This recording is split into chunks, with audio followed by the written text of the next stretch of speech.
How's it going, guys? Today I'm going to be doing a build guide for my Fire Trap Elementalist, and more so than a Fire Trap build, this is mostly like a showcase of what you could do with the Dawnbreaker shield on an Elementalist. Now, this is a new boss drop from the Searing Exarch, and what this does is it gives you insane block chance. So it rolls 20 to 25, and this shield has 48% chance to block on it. And the downside to that is you take minus 1% chance to block for every 200 fire damage you take taken from hits recently.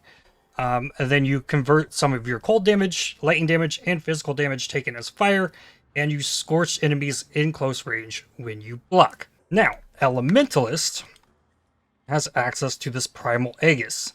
Elemental damage from hits is taken from this Aegis before your life or energy shield. The Aegis will be restored to full if you take no elemental damage from hits for a while. What this means is, instead of me taking fire damage, if I take physical damage or whatever, like I have this Aegis that can take over 2,000 elemental damage. Now, that is going to be a buffer for the fire damage taken from hits, and I'm not going to actually take fire damage from hits unless this Aegis runs out. To show here, and I've got 75% chance to block attack damage. I can just stand here and get hit, and look, I'm taking damage here. My chance to block went up there for a second. Tempest Shield's taking care of enemies for me on block, but my block chance does not lower, is what we're getting at here. So we're making use of the insanely high block shield by working around its downside by using an Elementalist, which is pretty awesome. So you can make any kind of build you want as an Elementalist using this shield, and the main setup for this, it doesn't have to be a fire trap build. It's just this is what makes this build work, and it's insanely tanky. So just looking here, I'm currently level 98. I got 5286 life, and I've got 2250 elemental damage I can take on top of 5200 life. So it's almost like I have 7500 life, except when it comes to physical or chaos damage. But I specifically searched for the shield that had 20% of physical damage taken as fire. So that's going to lessen the blow of physical damage on my life pool and transfer some of it to the Primal Aegis. And then on top of that, I have 87% physical damage reduction. I have 86 maximum fire res, 78 maximum cold and lightning resistance, 71 chaos res, max block, and 70% spell block. So it's pretty insane. And with flasks up, of course, I'm capped on physical damage reduction, capped on attack and spell block. It's an insanely tanky character. Now, at this point, I've also juiced it to its limits, and I currently am running with an anomalous fire trap.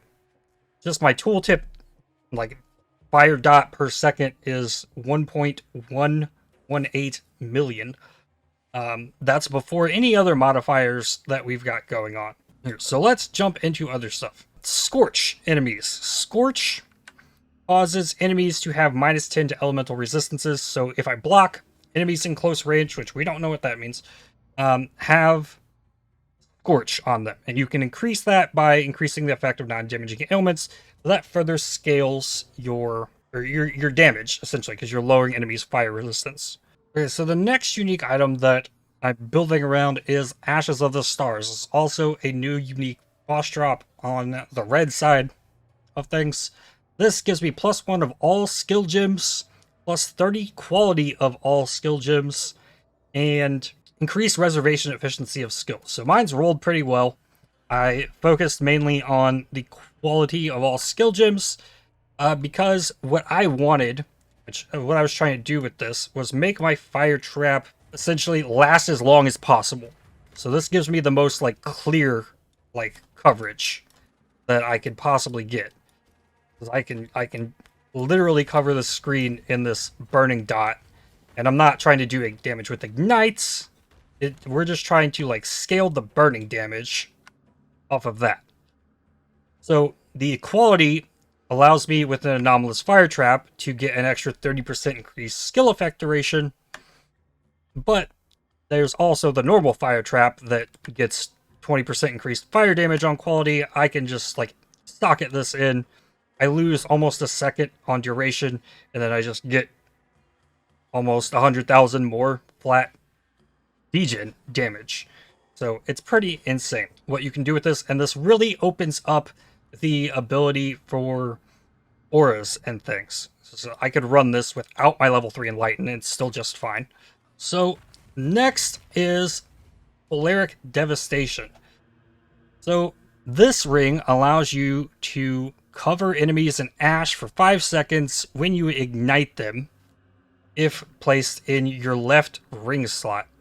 So enemies covered in ash applies 20% less movement speed, and enemies take 20% increased fire damage. So that is going to slow enemies I ignite and keep them in the burning ground of the fire trap. And while I'm not igniting with fire trap, I am igniting with Wave of Conviction. So that allows me to cover enemies in ash. This ring is a little bit more rare. It's dropped to 1 exalt from when I bought it. It was like 2.2. There are other ways on like the passive tree. There's fire masteries to 20% chance to cover enemies in ash when they hit you. And since this is a block build, you could use that as well to cover enemies in ash. But covering enemies in ash is a big damage boost. Everything else is just rare gear. We'll go over that more in depth later. I do have a flammability on hit ring. This was originally a profane proxy that was cursing enemies with flammability, but you have to give up the shock on your skitterbots to do that. And then eventually I was able to work my way out of using skitterbots and into Herald of Ash, which is better damage. So let's talk about the wand. All of this gear, like I like step by step as I progress this character, I made daily videos pretty much to get to this point, including crafting this wand, which I started with a +1 fire spell skill gems. Wand base, crafted it until I got fire dot multi, it got burning damage, and then I crafted spell damage on it. I hit tons of like usable wands that could take this build into endgame with the crafting process that I did that weren't quite as good as this wand. I just kind of splurged on this. So before we get into other gear, let's talk about gem links. So I've got a level 21 anomalous fire trap. That's pretty insane. I actually got 2 of them. I sold one for 6x. Like, anomalous fire trap isn't needed. Your normal 21-20 fire trap is a lot cheaper, a lot more readily available, and technically does more damage. It just doesn't last as long. But I'm using the anomalous fire trap. And also here I have Awakened Elemental Focus, which at level 5 gives +1 level of all supported elemental skill gems. And then I have an Awakened Burning Damage, which at level 5 gives +1 level of all supported fire skill gems. I've got Awakened Controlled Destruction, which just further scales the damage. Chance to unnerve enemies for 4 seconds on hit.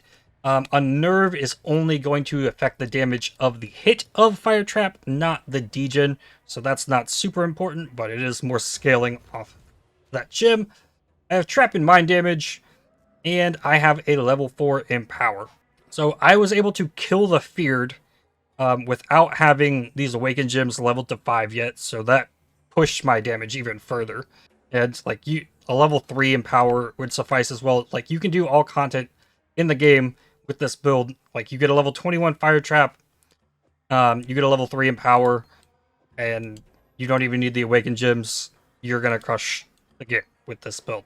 So then let's look at the Wave of Conviction. Now, Wave of Conviction I have linked with Elemental Proliferation, Combustion, and Added Fire Damage. Added Fire Damage really isn't needed here. If I had another gem to push the chance to ignite enemies, I would use it.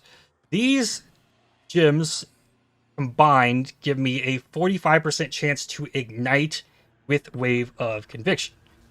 And I need to get that as close to 100% as possible flammability gives another 25% chance. So that gets me to 70. On my wand, I happen to roll 10% chance to ignite. And then cluster jewels, I'm getting 15% chance to ignite here, 15% chance to ignite here. If I needed it, I could get 15% chance to ignite with this node, but I have it giving me non-damaging ailments. And there's also a chance to ignite right here. So you want to get your chance to ignite as high as possible, so that if you were to like anoint Snowforged, enemies ignited by you have -5 elemental resistances, or again, these cooked alive nodes, enemies ignited by you have -5 to fire resistance, and I need to ignite enemies to apply, like, cover enemies in ash, and I need to ignite enemies to apply combustion, and Wave of Conviction applies exposure, matching elemental resistance of the highest damage type, which is fire, because we're converting everything into fire. So Wave of Convictions is pretty important.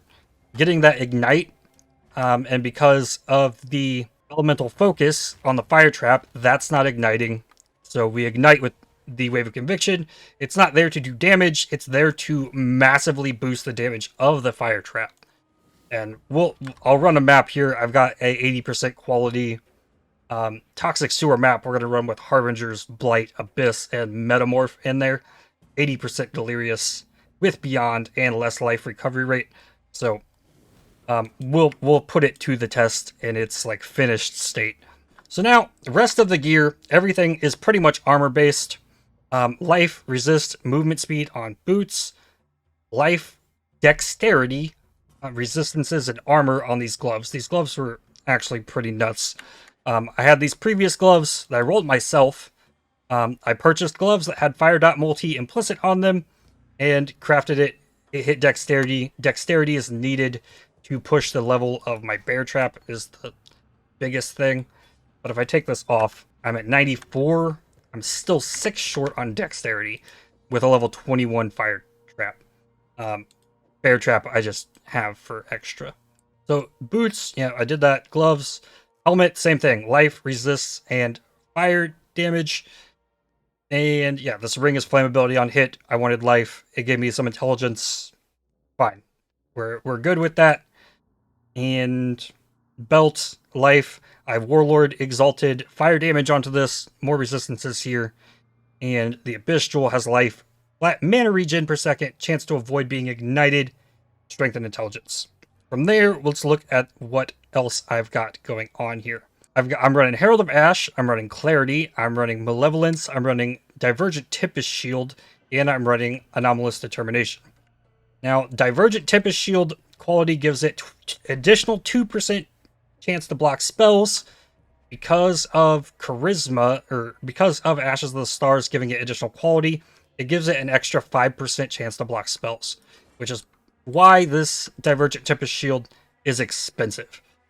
Is definitely not needed at all to have the Divergent Tempest Shield, but you're looking at like a completed, finished build here. So that's getting me to like 70% spell block without the roomies and without spell block on my shield. And we'll go over the passive tree and how we got to that point later on. Part of it is implicits on this gear. I've spent the last 3 or 4 days farming to try and roll implicits on this gear, and I've got them pretty much perfected. This one's got 29 fire dot multi while unique enemies in your presence. I spent like 50 exalts trying to get that to perfect. It's not necessary at all. I could put these gloves back on and be just fine.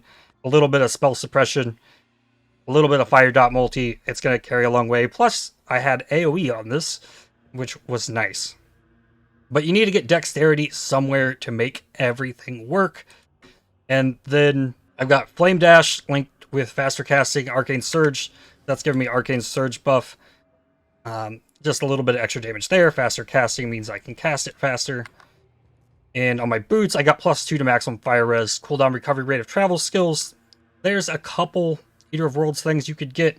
I might have like continued to roll this to get to chance to avoid ailments because I'm not immune to ignites, but I also have 86% fire res, so that's pretty solid. So I got 2% fire res here, which it would go up to 3 if I got it to exquisite where the spell block is, or if it was unique enemies. Same here. This is 1 to max fire res until you get it to tier 5. So you have to use Orbs of Conflict to push the fire res up to at least tier 5.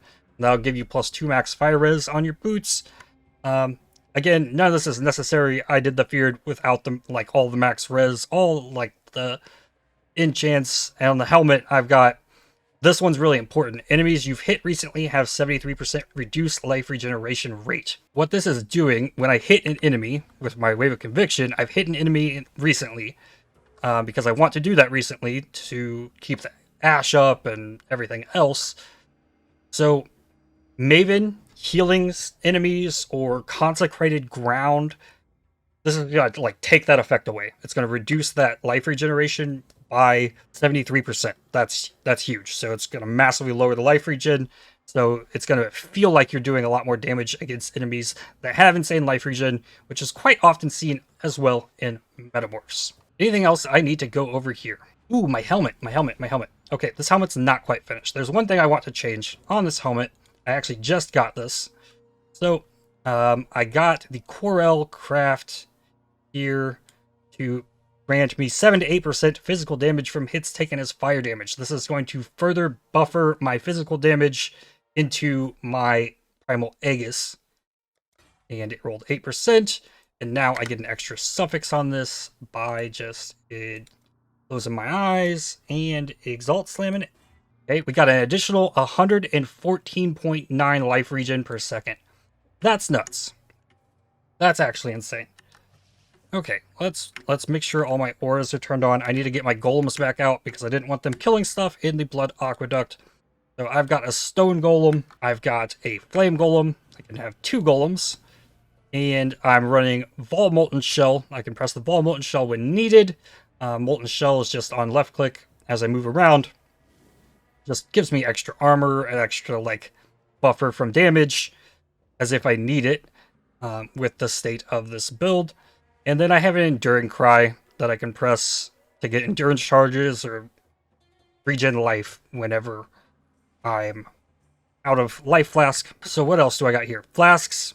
I have gain charges when you're hit by an enemy. This is great for block builds, especially because when you block, it still counts as a hit. So you can regenerate your flask charges. My Quartz Flask for phasing. Basalt Flask for more armor. Rumi's is a Granite Flask. It gives me my additional block chance to get me block capped. And Quicksilver is gain charges when you're hit and reduced effective curses on you, which is helpful, not necessary as well. And let's see, what else?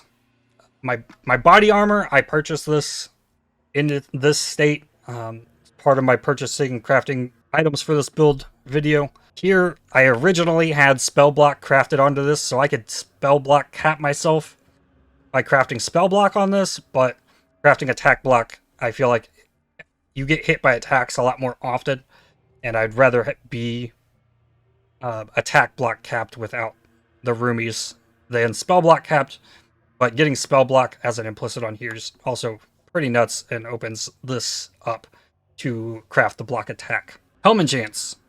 I chose to go for increased fire trap burning ground duration. 45% on that's pretty huge. So the fire trap is currently at 3.92 seconds. With the anomalous, it drops to 2.63 without this helmet. So this is almost doubling the duration that the burning ground lasts. I think it's honestly better than increasing the damage because it's going to give you more coverage. It'll allow you to pre-clear an entire side of a legion before you click it by dropping enough stuff down, because there's enough duration on the traps. So all kinds of cool stuff there. And then yeah, I was previously running the Skitterbots in place of Herald of Ash, but Herald of Ash gives you more spell fire damage, so it's technically better for the fire trap damage. 42% more burning damage, more spell fire damage, and fire damage from quality. It's massive improvement over chill and 10% trap damage you're getting off of skitterbots. So now I think let's show it off. I'll go over the tree after I run through this map. You can skip ahead to that. There's timestamps down below. Ooh, something else I need to change. This passive point right here, I do not need anymore because I'm capped on the block. So I can put this into any number of things around the tree. Probably for now, we'll just do the 6% life. So we'll talk about cluster jewels and stuff. I'm not going to loot this map. I just want to clear through it so you guys can see it, how like ridiculously tanky this is. So I'm losing life recovery rate, so Stone Golem is not going to affect me as much. Life Flask's not going to be as effective. The extra life regen I just got on this helmet's not going to be as good. So let's slap this Toxic Sewers. I picked Toxic Sewers because it should be a quick map. And what else do we put on this? We put Extra Beyond because we're crazy. And then if the damage feels bad, I will put the normal fire trap in for a little bit of extra boosted damage, but I think we'll be fine. Even 80% Delirious. We're also getting Eater of Worlds implicits in here. Let's drop this down to show off my crazy map, and let's get going. And it's like it's gonna leave the burning ground as well, so Bammoth is like the one thing that kills me. That much physical damage off of the Detonate Dead. Same with strong boxes. It can get you. It can catch you by surprise. Okay, I gotta close this. It's too big. I'm used to having that part of the screen. There's another Bammoth. I'm getting slowed. And then all of my flasks are automatically reusing themselves on full flask charges, and you can see that's going crazy down here in the bottom left. Because we made this map crazy. But most characters would just like get instantly like obliterated by this stuff. And I still could die in this, but for the most part, like this is beyond boss. They're just kind of melting. I hit them with the Wave of Conviction. And there's like there, 80% Delirious boss. 30% Beyond is also a little insane. What was that? Oh, we do need to pick one of these. Map boss gains physics extra lightning. Sure. More Beyond stuff. I'm gonna have to loot this after because it's insane. Should also be able to take down the Metamorph as well. But 60% reduced life recovery rate really hinders the like life regen. I'm degenning something there. And Beyond does that from time to time. Hey, here's an Abyss. Abysses do lots of physical damage too. And I guess we could look and see here just like how my block is handling. But like, okay, I gotta pay attention. I can't be looking at that. So I'm sometimes losing a little bit of block if I get hit without the Aegis up. But if I'm at 88% block and the block cap is 75, like I can take a couple hits. I can take some fire damage from hits and lose a little bit of block from the shield. But the Aegis takes care of most of it. I just need to not get detonated dead by Bammoth somewhere hidden in this monstrosity of a map that I made. Oh yeah. Spell block takes care of that really nicely.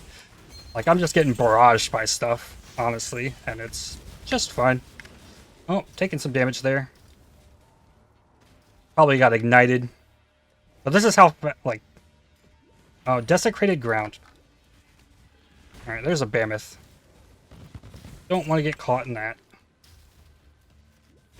Okay, what is this?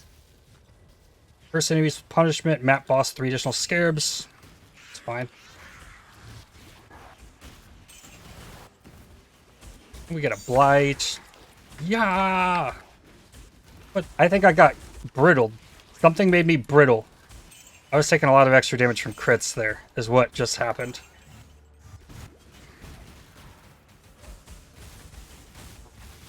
Delirium stuff will do that to you. There we go. Scarabs, more maps, more stuffs everywhere. This is actually the craziest map I've done all league. Additional scarabs up the boss. No, curse enemies with frostbite, eater of worlds implicits, more beyond, and do the blight in here. Blights are great in toxic sewers and waste pool maps too, because things like this will happen where you'll get one lane and it's duplicated 4 times, so I'm guaranteed to get 4 blight oil or blighted map chests from this. And that cold degen, the frostbite's kind of stinging me a little bit. It means I need to use the enduring crack, get some endurance charges. There's a Mammoth there.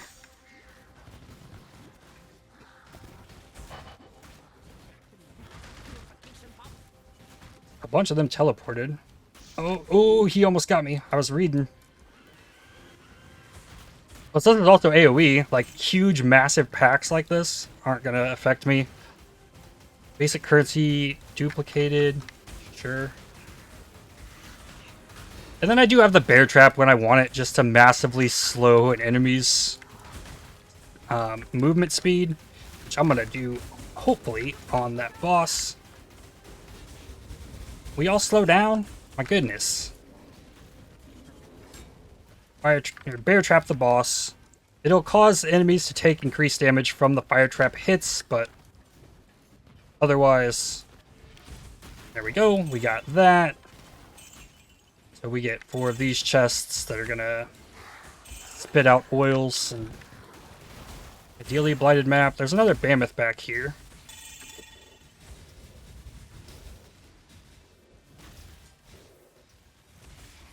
Two black oils. Okay, we're over halfway through it. Still got a metamorph to do.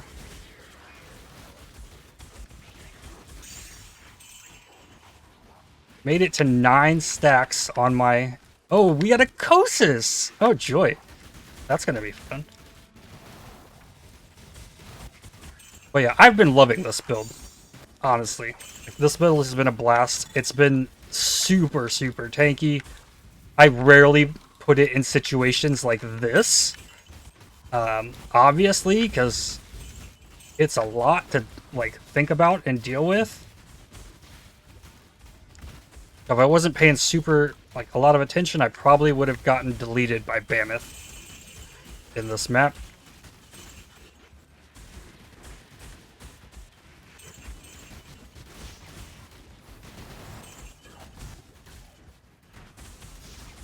These Summon Raging Spirits do not take damage from the Burning Ground. It's kind of sad. We're not using any charges other than endurance charges as well, so the reductions to power charges and frenzy charges don't really matter on this Eater of Worlds stuff. Searing Exarch stuff can add fire res to your map bosses, which makes them a bit more tanky. Okay, we get an Omniphobia as well. He's already almost halfway dead.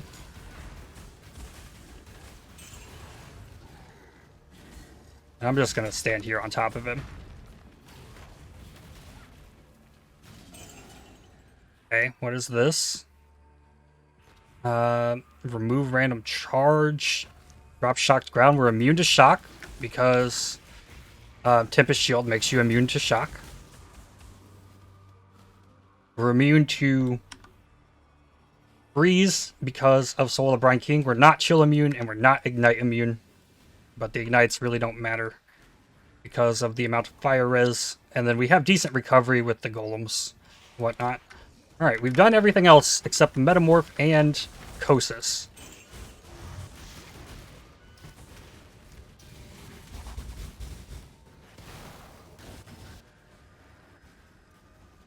Okay.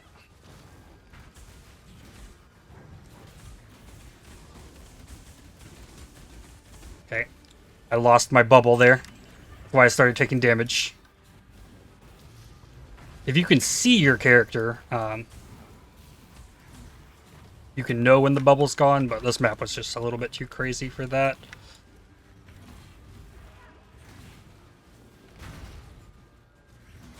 And here goes the Kosis. Can I stand in this? Yeah, I didn't even take damage from it. I guess I blocked it.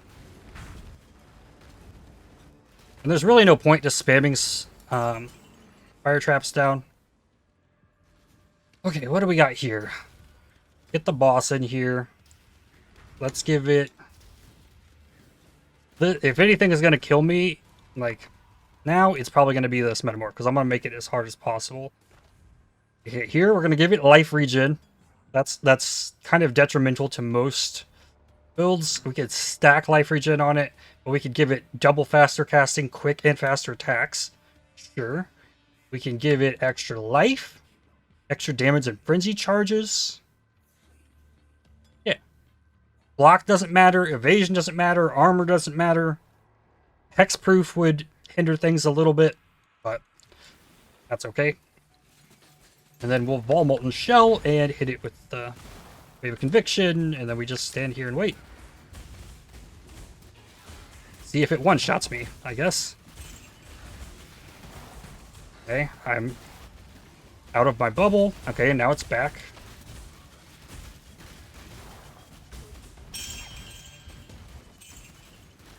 Big degen there from something. Okay, there we go. That is about as much stuff as, like, I feel like I could throw into a map here. And we crushed that. So that's what this build is and does. Like, 100% hardcore viable out of this one. Alright, so now I'm going to loot this map. Then we'll go over the passive tree ascendancy stuff. Okay, here's the loot that I pulled from that map. Should you be interested. I'm looking at 4 heists, 2 awakened sextants, 8 chaos, and half an ancient orb, 106 simulacrum splinters. That's what I got out of there. And I did all that with the anomalous fire trap rather than the damage fire trap. I use this one. I swap it in for bosses more specifically. And I've done bossing content on this build. I'm not going to do any more in this video. You'll have to check out one of my previous videos for that. We've done pretty much everything on this build. So, next, let's jump into passive tree. So, this passive tree is very unique, as it's pretty much a gigantic chain all the way around the left side of the tree, all the way down to here. And we'll step by step explain through the reasoning for everything. Let's start with the Ascendancy. Ascendancy, the first Ascendancy node I took was Mastermind of Discord. Exposure you inflict applies an extra minus 25% to the affected resistance. So that is allowing my Wave of Conviction to apply an additional minus 25 fire res, which is huge. So then, Heart of Destruction. Heart of Destruction gives me 60% increased area of effect. That's why my Fire Trap AoE is so bonkers. It can cover like well over a quarter of my screen. But when I hit a unique enemy, I lose that AoE and instead gain 30% more elemental damage. And that lasts 4 seconds before it converts back. You can only get like 50% uptime on that because you can only gain convergence once every 8 seconds. So effectively, it's 15% more elemental damage.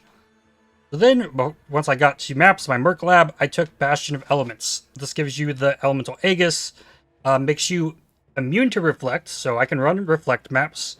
Can't use other Aegis skills, and you get 75 elemental damage taken to the Aegis, so mine's 2250, for every single notable passive. So like Arcanist Dominion, all of these small, or like these mid-sized passive nodes, every single one of these adds 75 to that total, is what that's saying.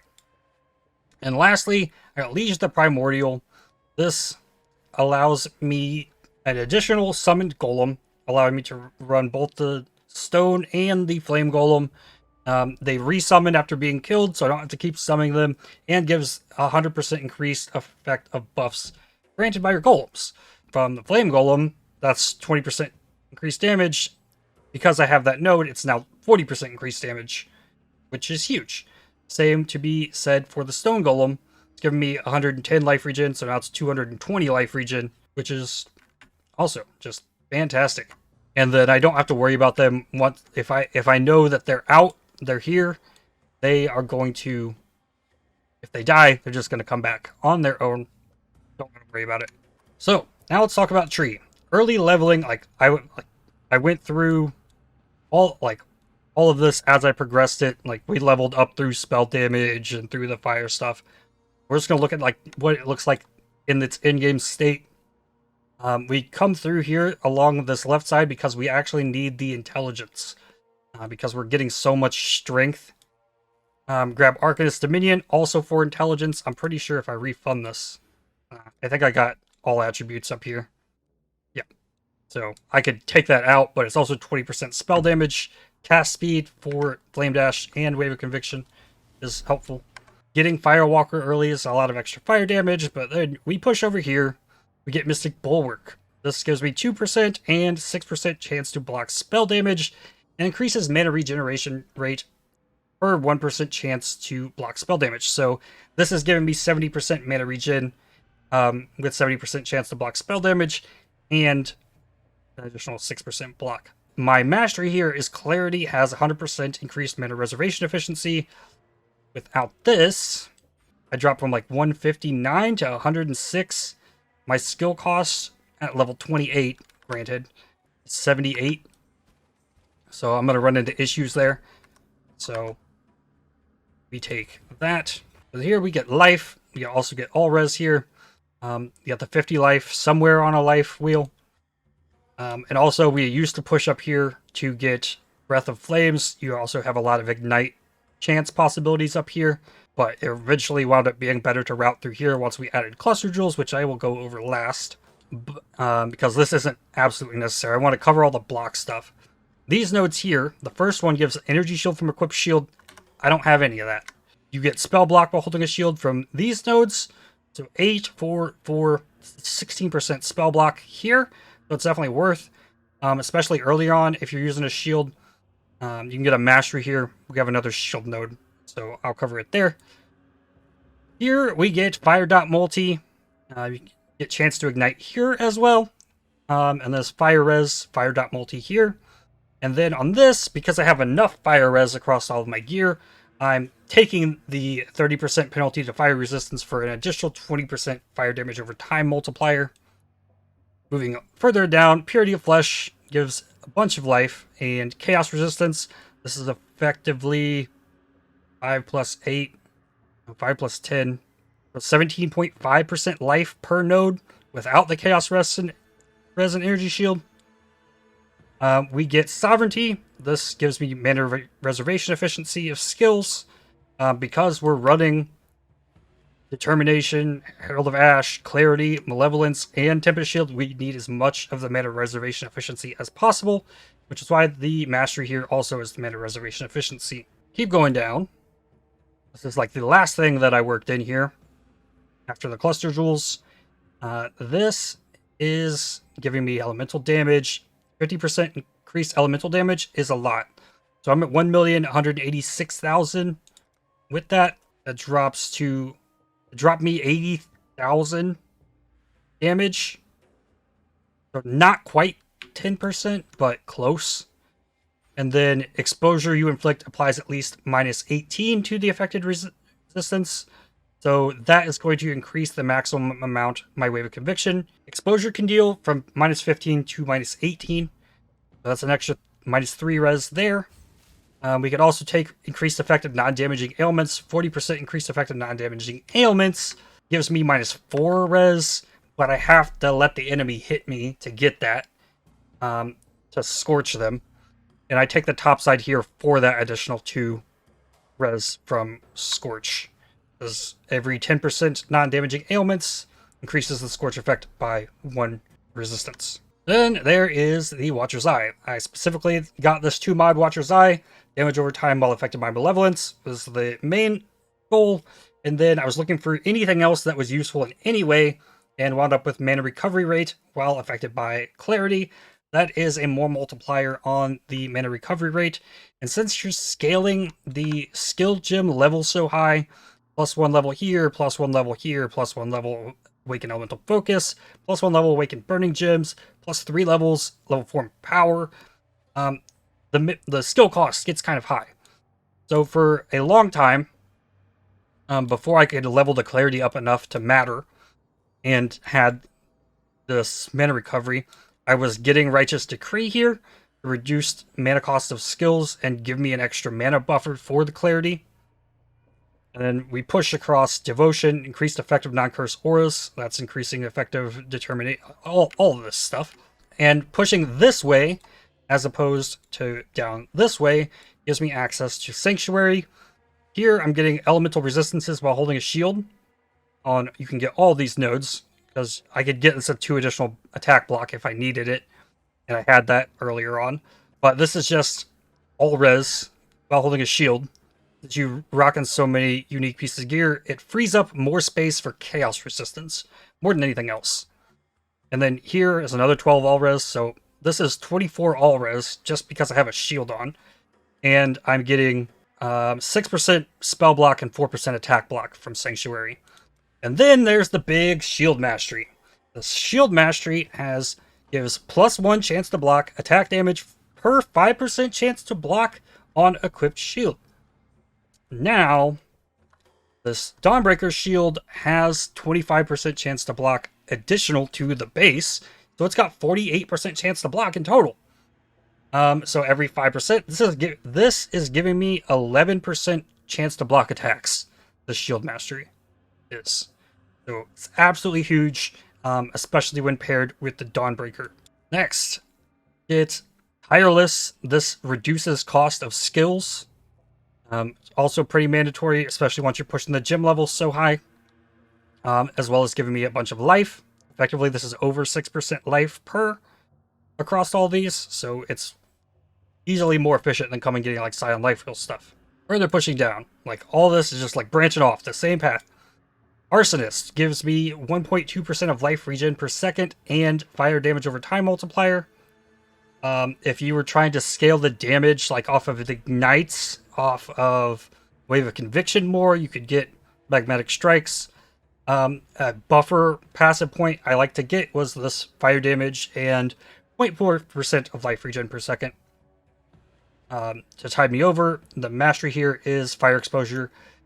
You inflict applies an extra -5, so actually discovering this right now. So if this applies at least -18, and this mastery makes the Wave of Conviction -20, this is doing nothing. I should refund this and instead put it into increased effective non-damaging ailments and take the -4 res from the Scorch.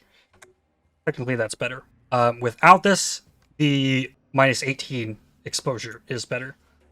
Next, Avatar Fire. This converts 50% of physical, cold, and lightning damage into fire damage, and you deal no non-fire damage.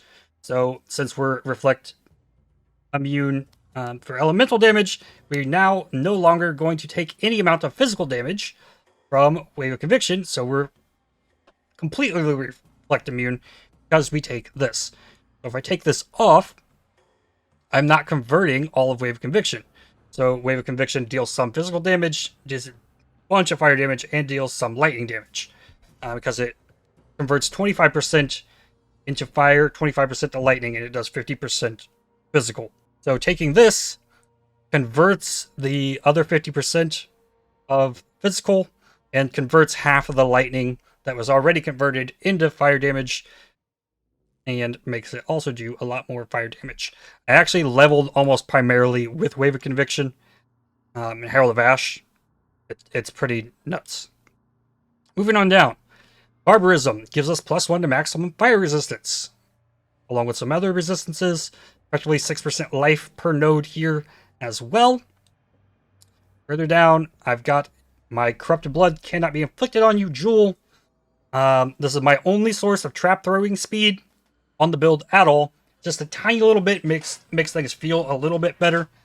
And you need to have the mana sustain for it. Now that I have my clarity up to level 20 and have the space for it here, I can just spam down traps. But I also don't need to spam down traps because I'm not trying to do damage with the hit of the skill. It just makes it feel a little nicer, like when clearing through and moving around, just to have that little bit of extra speed. Oh, I was also, before I got the Cluster Jewel, I was getting Juggernaut. Juggernaut here has 8% life and percent increased armor across these. And also on this mastery, taking 100% increased armor from equipped shield. My shield is very well rolled. I paid an Exalt for this one. Just a generic shield. Well, if it doesn't auto-pick things. Just a generic one of these shields, 2-3 chaos. It's when you start, like, I want max block, and I want max this. Like, it starts getting a little more spicy. But this is pretty much how I found my shield. Sorting by that. But, yeah. 100% increased armor from equipped shield. This has given me 2,079 armor. So, double that, essentially. So that is a nice place to put nodes if you do not have cluster jewels. Then further, moving on. Come across here to get to the all-res nodes. So this is giving me 5 all-res. And then I'm taking the +1 max fire res because, of course, we need as much fire res as possible. +2 max all res. I don't care about the other +1s. I really haven't felt the need to have them. And then we come up here, take Warrior's Blood. It's giving me increased life regeneration rate. And then these points, Heart of the Warrior, also a bunch more life as well. Further moving along, branching down the other half of this. We get Soul of Steel. This is another +1 all maximum resistances. And here is where I'm taking Determination has 25% increased mana reservation efficiency. This is the one armor mastery that I need for the build. Jump back up here. I was also taking these nodes here, maybe at the life side, and you take reduced extra damage from critical strikes before I got the cluster jewels as well. I had to pull out of some things, and I was also getting the jolt socket. Then we got Bloodless, 666, and 10% increased maximum life. Enemies cannot leech life from you, which is nice. Further lowers their ability to sustain their life pool. And then lastly, come down here to get increased effect of non-curse auras from your skills, mana reservation efficiency of skills, and like the back one here, and then I'm also taking auras from your skills have 50% increased effect on you. And then combined with the Anoint over here to Charisma, this takes 2 gold oils and Opalescent. It's an expensive Anoint, but also works very well with this amulet. You'll see how it crafted on a lot of them. For additional mana reservation efficiency and increased effective non-curse auras from your skills. Now that I have enough, because I have the Watcher's Eye that has the mana recovery while affected by Clarity, and I have enough spell block to get enough mana regeneration rate from Mystic Bulwark, I could probably get rid of this and instead rework things to get Snowforged. This will be another -5 res on top of 25% fire damage. If I don't want to get rid of my 30 quality, I don't want to have to spend more gold oils on it. Okay, lastly, cluster jewels. So I got a large cluster jewel. I purchased an item level 84, 8 passive fire damage cluster jewel. Honestly, it might be best if I pull up the page for this. So large cluster jewel fire damage. The passives here, the only one I was really interested in was the possibility of nearby enemies have fire exposure. None of these were super crazy. Burning Bright gives 8% AoE. Prismatic Heart has all res. Smoking Remain has a chance to create a smoke cloud on kill. Smoke cloud lowers enemies' accuracy, but that really only has an effect on evasion. They're going to hit you anyways, and you're building around block. You don't need the smoke cloud. Disorienting Display blinds enemies. That also doesn't matter. Doriana's Lesson gives you elemental damage leech as life, but you're not going to leech off of traps. And then Widespread Destruction is more AoE. So you can get AoE through Widespread Destruction and Burning Bright. Master of Fire, guarantees your fire exposure uptime without having to hit things with Wave of Conviction. But it's also the lowest weighting on anything here, along with Corrosive Elements. I wound up just not getting any of those, and instead tried to create a added small skills have 35% increased effect jewel, which gave me mana, gave me Chaos Res, and I got all attributes. I either got all attributes or mana on the Exalt Slam after the Regal, but I hit 35% increased effect. So that is making the small nodes give me 16% increased fire damage, 5 Chaos Res, 5 all attributes, and 13 max mana. So that's pretty huge. Like, I'm only using it for these 3 points because I'm immediately branching off into medium cluster jewels, which both of these are, they have Cooked Alive and Flow of Life. We look at cluster jewels, medium cluster jewels, there's burning damage here, and there's also trap and mine damage. There's also damage over time. I'm pretty sure I went with the burning damage ones. There's all kinds of different nodes here. A lot of them like carry over, like Master of Fire, the fire exposure. It was just too expensive to get with a Flow of Life. It's Flow of Life I wanted, or what was the other one? Low roll, Cooked Alive. Cooked Alive has a 137 weighting, and Master of Fire has a 46 weighting. Getting those two on there would be insane, because then you don't have to rely on Wave of Conviction anymore. You just need to ignite in some way. For other things, I ended up just settling on Flow of Life, which is also a 137 weighting, so it's low weight.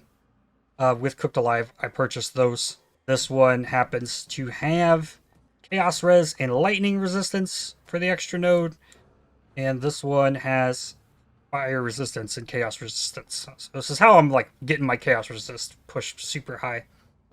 So we're getting the increased damage over time, ignited, getting the increased chance to ignite. Enemies ignited by you have -5 Fire Res, so it's additional -10.